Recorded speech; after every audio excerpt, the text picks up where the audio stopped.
Will Smith's wife, had admitted, I think a year ago or so, about her porn addiction. And then Terry Crews, Russell Brand, all these people that come out and talk about their past porn addiction. And then all of a sudden, everybody kind of pinpoints them as like the porn addicts. And they kind of label them as the strange people that had a porn addiction, Billie Eilish. But the reality is, like, most people in Hollywood, statistically speaking, are also struggling, right? Oh, totally. And that's what I think so funny about, Chris Rock saying, I know it's just me because I'm the only one willing to admit it. But this is a question I want to ask you, actually, is I think the reason for that is that it's the shame, but also the reality is a lot of people underplay and downplay how addicted they are. Right? They might not understand, actually. And I think people downplay it once they know, but like, I actually think they don't totally understand. Yeah. Because this thing is so tricky. And this is what intrigued me and terrified me about porn. This is why I had to tell the world, because I was helping someone who I care about.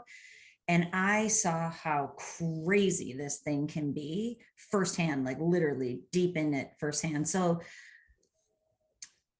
people don't know, because this is the way I kind of talk about it, that this is a transformational journey. And so it really is a transformational journey from ego, which is like a false self that is developed as a protective mechanism. And if you can take the journey, you transform out of your ego orientation, which is based in fear and taking and pleasure and pain. And you can transform yourself and become on purpose your true self, who is here to serve and to give and be connected and be part of the community, not isolating. So the problem is, when you're stuck in your ego, you have no clue about what's going on with you. Your self-awareness is so low. Your understanding of your patterns and your programming and what you have going on. And I've seen this firsthand, not only with my friend, but with the people that I help. And I've seen it shift in all of these people too.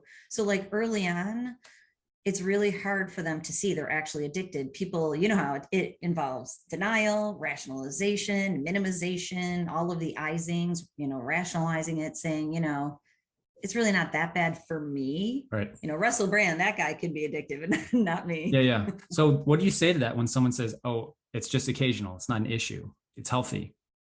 Like, what would you ask them? I firmly believe in no, there is no such thing. It's like an occasional heroin habit, because it does almost the same thing to the brain. So you can't occasionally use heroin and be okay. That's not a thing. And the reality is, like, getting back to the brain stuff, but also trying to keep it simple, is that when you discover pornography and masturbation at a young age, we know this from the science, it plants the seeds of addiction. And it hijacks the reward center and the frontal lobe in the brain. It literally stunts the development of those brain areas. So if you continue to water the seeds of addiction, it grows. It has no choice but to grow. And even if you're watering it occasionally, you're still moving in a downward spiral, not an upward spiral. Right. Yeah, I think I want to ask you, because we're trying to get to being helpful for people watching, right? People who are addicted or on the line, like, am I addicted? That's an early question people have, right? Am I addicted or not? Something that I say when people, usually in the comments of my YouTube channel, or especially on TikTok, right? I know you're on TikTok too. Oh my gosh. I just got on TikTok. A video of mine went quote unquote viral on TikTok, but not on my account, on this kid from Africa. I've talked to him. Oh yeah. He put a video of me, which has like, wow. He has a few of my videos that one has like 8 million views. One has like 5 million views. Yeah. So then I was in the midst of setting up my own TikTok account, but honestly, I can barely go on it, because even when I open it, it wounds me. Yeah. No, I feel you. It's painful. But one of the most common things that I get is like, bro, it's fine. Like, what are you talking about? It's natural. It's healthy. Masturbation, porn. And the question I always ask people that say it's like, oh, it's occasional, it's not affecting me, is if I asked you to give it up for 90 days or 1 year, could you do it? And then what they say is, well, I could if I wanted. And I say, well, try it and let me know how it goes. And they say, well, and I just tell people it damages your brain. Like, it literally damages your brain. Yeah. So does heroin.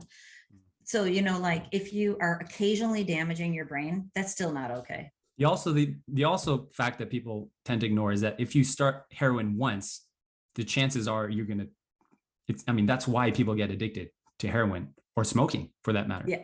Yeah. Or and porn, it happens within 2 exposures. And that's why it's so important to me to teach people the brain science behind it. Because when I tell you, and it's true, when I tell you that the first time you consume porn, and people know this, they feel this too, you got that rush in your brain, in your system.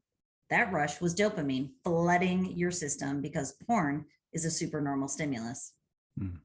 So your brain had to calibrate because you had this big dose, bigger than you're supposed to, super normal. So on the second time, your brain actually needs more dopamine than the first because those levels had been adjusted. So you're already building tolerance in 2 exposures. Wow. And that tolerance building really quick is basically the thing that creates the seeds of addiction. Yeah. And then it becomes an unhealthy maladaptive coping mechanism because it felt so good. So most people don't give it up. They don't go, wow, that was fantastic, when they're 12 years old. That was awesome. Life really sucks. And that was amazing. But I think I'm going to give that up. It's usually not what happens. Usually when people start, people are like, oh. Definitely. What It's, you know, it's 5 or 10 years later when they're like, man, I've been doing this thing for 5 or 10 years. And, you know, I don't even like the word addiction, to be honest. Like, yeah, me too. The only reason I use it is because, you know, creating urgency, not emergency, but urgency. Like, this is a big deal, but it's really a compulsive. We know it's a compulsive behavior disorder. It's hypersexuality, compulsive behavior disorder. It's a compulsion, the need to go back, even though you might not even want to. It's a dependency. Right.